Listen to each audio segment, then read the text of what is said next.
வணக்கம். மாநில செய்திகள் வாசிப்பவர் வடிவழகி கபிலன்.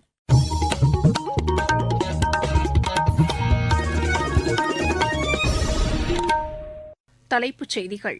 மத்தியில் புதிய அரசு அமைப்பதற்கு ஏதுவாக பிரதமர் திரு நரேந்திர மோடி தலைமையிலான அமைச்சரவையின் ராஜினாமாவை குடியரசுத் தலைவர் திருமதி திரௌபதி முர்மு ஏற்றுக் கொண்டுள்ளார். தேசிய ஜனநாயக கூட்டணி கட்சித் தலைவர்கள் இன்று புதுதில்லியில் கூடி புதிய அரசு அமைப்பது குறித்து ஆலோசனை மேற்கொண்டனர். INDA கூட்டணி கட்சித் தலைவர்களும் இன்று கூடி தங்களது செயல் திட்டம் குறித்து ஆலோசனை நடத்தி வருகின்றனர். தமிழகத்தில் அடுத்த 3 நாட்களுக்கு மிதமான மழை பெய்ய வாய்ப்புள்ளதாக சென்னை வானிலை ஆய்வு மையம் தெரிவித்துள்ளது. இந்தோனேஷியா ஓபன் பேட்மிண்டன் போட்டியில் இந்தியாவின் அஸ்வினி பொன்னப்பா, தனிஷா கிராஸ்டோ இணை காலிறுதிக்கு முந்தைய சுற்றுக்கு முன்னேறியுள்ளது. இனி விரிவான செய்திகள். பிரதமர் திரு நரேந்திர மோடி இன்று நடைபெற்ற அமைச்சரவைக் கூட்டத்திற்கு பின் குடியரசுத் தலைவர் திருமதி திரௌபதி முர்முவை சந்தித்து 17வது மக்களவையை கலைப்பதற்கான பரிந்துரையை அளித்தார். புதிய அரசு அமைவதற்கு ஏதுவாக தாமும் தமது அமைச்சரவை சகாக்களுக்குமான ராஜினாமா கடிதங்களை அவர் அளித்தார். இதனை ஏற்றுக்கொண்ட குடியரசுத் தலைவர் புதிய அரசு அமையும் வரை பொறுப்பில் நீடிக்குமாறு கேட்டுக் கொண்டார். மத்திய அமைச்சர்களுக்கு இன்றிரவு குடியரசுத் தலைவர் மாளிகையில் குடியரசுத் தலைவர் திருமதி திரௌபதி முர்மு விருந்தளிக்கிறார். குடியரசுத் தலைவரை சந்தித்த பின் பிரதமர் திரு நரேந்திர மோடி குடியரசு துணைத் தலைவர் திரு ஜெக்தீப் தங்கரையும் சந்தித்து பேசினார். தேசிய ஜனநாயக கூட்டணி கட்சித் தலைவர்களின் கூட்டம் பிரதமர் திரு நரேந்திர மோடி இல்லத்தில் இன்று நடைபெற்றது. பிரதமர் திரு நரேந்திர மோடி தலைமையில் 3வது முறையாக புதிய அரசை அமைப்பதற்கான செயல் திட்டங்கள் குறித்து இக்கூட்டத்தில் ஆலோசனை செய்யப்பட்டது. இதில் தெலுங்கு தேசம் கட்சித் தலைவர் திரு சந்திரபாபு நாயுடு, ஐக்கிய ஜனதாதள் தலைவரும் பீகார் முதலமைச்சருமான திரு நிதிஷ்குமார், லோக் ஜன்சக்தி கட்சியின் ராம்விலாஸ் பிரிவின் தலைவர் திரு சிராக் பாஸ்வான் மற்றும் இக்கூட்டணியில் இடம்பெற்றுள்ள பல்வேறு கட்சிகளின் தலைவர்களும் இடம்பெற்றிருந்தனர். இக்கூட்டத்தில் தெலுங்கு தேசம், ஐக்கிய ஜனதாதளம் உள்ளிட்ட கூட்டணி கட்சிகளின் தலைவர்கள் பிரதமர் திரு நரேந்திர மோடி தலைமையில் மத்தியில் புதிய அரசு அமைப்பதற்கான ஆதரவு கடிதங்களை வழங்கியுள்ளனர். தேசிய ஜனநாயக கூட்டணி அரசு அமைவதற்கு மேலும் 10 சுயேட்சை உறுப்பினர்களும் ஆதரவு தெரிவித்துள்ளதாக தகவல்கள் தெரிவிக்கின்றன.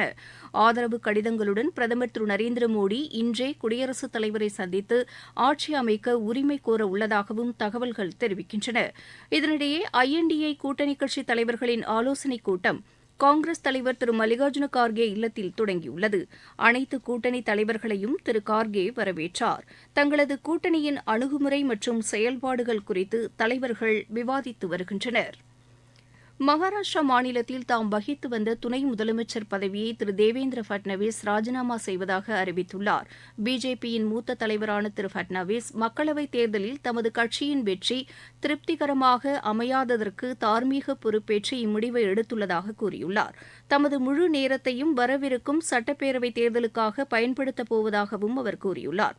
கடந்த 2019 தேர்தலில் மகாராஷ்டிரா மாநிலத்தில் பிஜேபி 27.84% வாக்குகளை பெற்றதாகவும், ஆனால் தற்போது நடந்து முடிந்த தேர்தலில் 26.17% வாக்குகளை மட்டுமே பெற்றுள்ளதாகவும் அவர் கூறியுள்ளார்.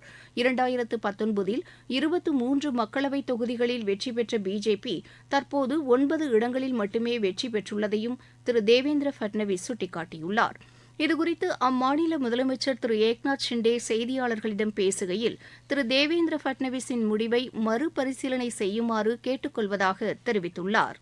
காயிதே மில்லத்தின் பிறந்தநாள் இன்று கொண்டாடப்பட்டது. இதனையொட்டி முதலமைச்சர் திரு மு.க.ஸ்டாலின் வெளியிட்டுள்ள சமூக வலைதள பதிவில் தமிழ் மொழிக்காகவும் மத நல்லிணக்கத்திற்காகவும் பாடுபட்டவர் காயிதே மில்லத் என்று புகழாரம் சூட்டியுள்ளார்.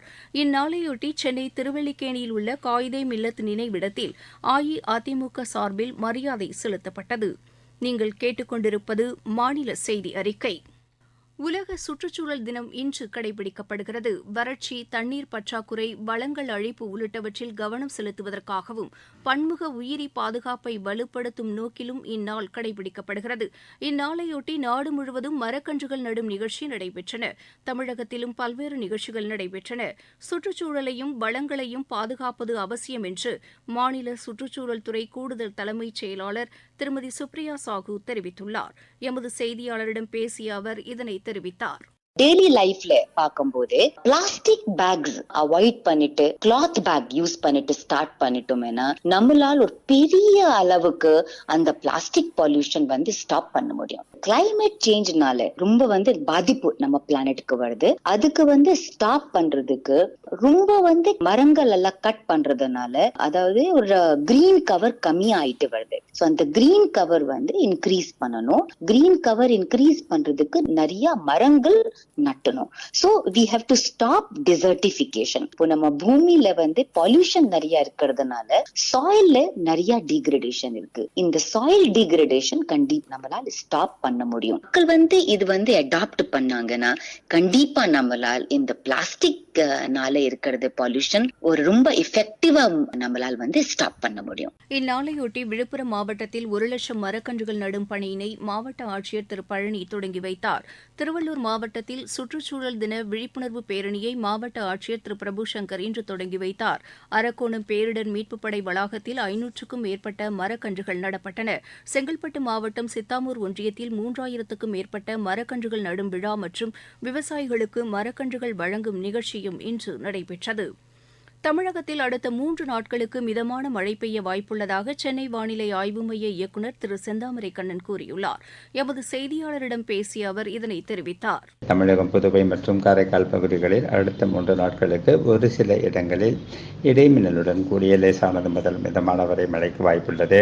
கனமழையை பொறுத்தவரை அடுத்த 24 மணி நேரத்தில் நீலகிரி முதல் தேனி வரையிலான மேற்கு தொடர்ச்சி மலை மாவட்டங்களின் மலைப்பகுதிகளிலும், திருப்பத்தூர், வேலூர், ராணிப்பேட்டை, காஞ்சிபுரம், திருவண்ணாமலை, செங்கல்பட்டு, விழுப்புரம், கடலூர், கள்ளக்குறிச்சி, மயிலாடுதுறை மற்றும் புதுச்சேரி பகுதிகளிலும் ஓரிரு இடங்களில் கனமழைக்கு வாய்ப்புள்ளது.